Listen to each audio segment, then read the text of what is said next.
Today's Albion Online video is designed for brand new players or people who have never played the game and are considering it. This is 5 things that you need to know before you start.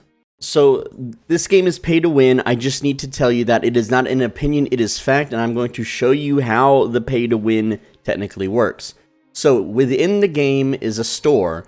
You can buy gold from the store for real money. So, for instance, I can pay 5 real-life dollars for 800 gold. Okay, that's not too bad, right? Then I can take my 800 gold and sell gold for silver, which is the in-game currency used to buy everything in the game. If I were to sell 800 gold, I will receive 3.8 million silver, which will then allow me to buy items, but also buy level-ups. So in the game, there are things called Tomes of Insight. These things give 10,000 combat fame. That is this game's version of experience points to everything that you're currently wearing. And so whenever you put on a set of equipment, which you could buy with real money by converting it to silver, you can then buy these combat fame tomes. Not these specifically, these are not buyable, but there is a version of this in the game that is buyable that's dropped randomly by mobs. And you can buy those from other players and then just consume them to level up immediately. So you can buy your level ups and you can buy your equipment with real money. And yes, if you're brand new to the game and you have the best equipment possible, you can go into a full loot zone and lose it to an experienced player of lesser gear. But this game is very bare bones and basic, and you would have to be really bad at video games for that to happen. But it is entirely possible that you will fight against credit card warriors, whales, whatever it is that you want to call them, swipers. They do exist in this game, and they are a problem for us free-to-play players. There are many other ways that this game is pay to win, but those are the most concerning ways. Everything else is just a time saver, which technically is considered pay to win in MMORPGs. If you can spend real money to save real life time on something, like skipping a grind or making a grind easier, or just making a quality of life thing better, then it is pay to win. So number 2 may be a surprise to some people, but this game is majority non-English. What this means is that when you encounter another player in the game, they are most likely unable to speak the English language. A lot of people are bilingual, multilingual, they can speak English, they can speak limited English, they can speak broken English, but the vast majority of players that play this game currently do not speak English. And so if you're looking for a English majority game, like say World of Warcraft, or something a little bit more Western, this is not the game. This game is actually developed by Germans. However, it is mostly populated by Southeast Asia and Brazil, South America, countries like that. It is a free-to-play game that can be played on a cell phone, and so that does drive a lot of first worlders away, unfortunately. Number 3 is that this game burns a lot of money on advertising. That is YouTube ads, that is paying YouTubers and Twitch streamers to play the game that normally would not play the game. This game pays people to make content for the game. They pay a lot of things that you normally wouldn't see in other MMORPGs. They will take just the weirdest niche channels. They will take a stoner pothead, drug smoking channel and then pay them to play their game for a few days, and they give them special accounts, they give them specially leveled up accounts that skip a good chunk of the grind. I think they get to start at like tier 6 with millions of silver just automatically. So yes, there are content creators in this game that were given basically higher leveled accounts just out of the blue to promote the game. This game has tons of advertising in Southeast Asian countries on television, YouTube, internet, etc. And so if you're one of the types of people that doesn't want to play a massively advertised game, then I just wanted to let you know, because I know this really does upset a lot of people, myself included. Number 4 is another deal breaker for most MMORPG players, and that is hackers, cheaters, and botters. Now, I will say this game does have botters, cheaters, and hackers. It's not as bad as other games. Compared to World of Warcraft, compared to anything Amazon Game Studios touches, which is Lost Ark, Blue Protocol, all that kind of stuff, this game actually does a better job of kind of sort of handling it, kind of sort of. So essentially, yes, this game does have botters. This game also has 2 separate servers. There's an East server and a West server. The West server, it's not so bad. It's somewhat handled a little bit. Sometimes it gets a little out of control, but they do step in at some point and just mass ban the bots and put the foot down on the cheaters. And cheats in this game range from ESP or radar hacks, where they can see beyond the screen's radius of actual players. And being a full loot game, it's kind of crappy to have that available in games. For hackers, there's rarely speed hackers that can move much faster than other players. They're banned pretty quick. There's also cooldown reduction hacks. There's hacks that let players run on water.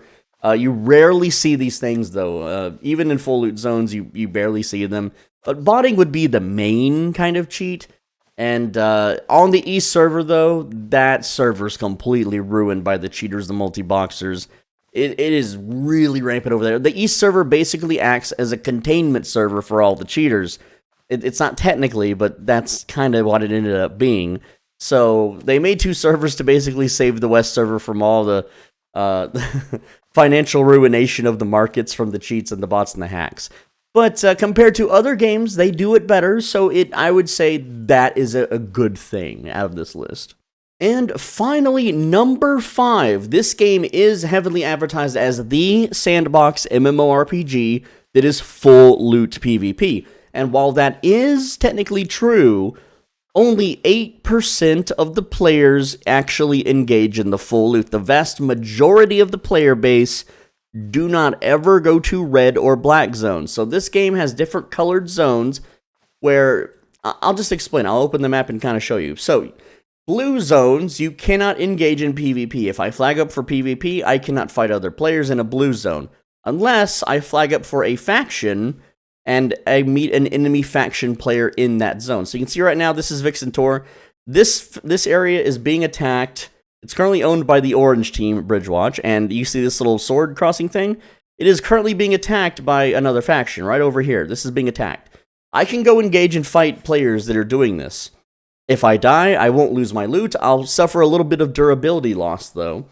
But the full loot kicks in, not in the yellow zone. In the yellow zone, you can flag up and fight anyone you want, and they don't have their consent, okay? So whenever I flag up for a faction, I'm consenting to PvP against other factions. If someone flags up in PvP in a yellow zone and I am not in a faction, I have to fight or run away from that player. In a red zone, you have to flag up, meaning that you're a hostile entity and you could fight other players. So if you flag up for PvP, everyone can kill you and you can attack everybody. But if you're not flagged up and the other player is not flagged up, you cannot fight each other. Finally, the black zone is where everyone is just flagged up all the time and everyone attacks each other. So the real truth of the matter is, while only 8% of the player base engages in full loot PvP, if you do go to full loot zones, you're not really going to get 1v1s. There's a few instances in this game that give you an opportunity for a 1v1. One of them is Corrupted Dungeons, where you go into this spooky hellscape of a dungeon with lava and traps and monsters, and you can be invaded kind of Dark Souls style by one other player, except that game mode is meta'd. What I mean by meta'd is that everyone runs a specific build in that specific dungeon that is meant to kill players or escape players infinitely until you just reset and heal and go back in, and whoever makes enough mistakes is the loser. It's a very boring game mode, it's unrewarding, and it's not good for leveling up your character. It is not good for making money in the game. Even if you're one of the top PvPers, most people avoid that content. Then you have the Mists, where guilds cannot participate in the Mists together. You can have a duo partner in the duo Mists, and that's it. It's solo players against other solo players, except what happens is when a fight breaks out, all the other players sit on their mounts, and mounts are kind of like a bonus shield to your health. Like, if I were to wear... Okay, that's a bad example, because the Mists kind of alter your mount's health. All mounts in the Mists are reduced to 900 HP, but people will sit on their mount and wait for someone to nearly die, dismount away from the fight so they aren't considered in combat, and then finish off the wounded player and take their loot. It's called ratting, and it's very rampant in this game. It's very profitable, but it's also not fun if you are the victim. And so, if you want the actual full loot PvP experience, you are expected to join a guild, because if you try to go to these black zones as a solo guildless player, you will be run down by hordes of players all in the same guild. Literally 10 guys will chase you with a set directly involved with dismounting and killing you within like the hour. Every time you go, you're expected to maybe live 1 hour at best before a massive group in a Discord hunts you down, kills you, and takes all of your stuff. If you find that fun, great. If, 92% of the player base doesn't. And so that's just the harsh reality. While, that's just the nature of full loot PvP games. That's just how, just take it from me. I am one of the only guys on Albion Online that plays this game who tells you the exact truth. Here's the real issue when listening to other content creators. A lot of them are in a massive circle jerk Discord. They are officially flagged as content creators. I have nearly 700 videos on my channel for this game. I am hated by these content creators because I am like a black sheep. I speak my mind truthfully. I say what's real. I don't say what the agenda of the company that made this game wants people to say.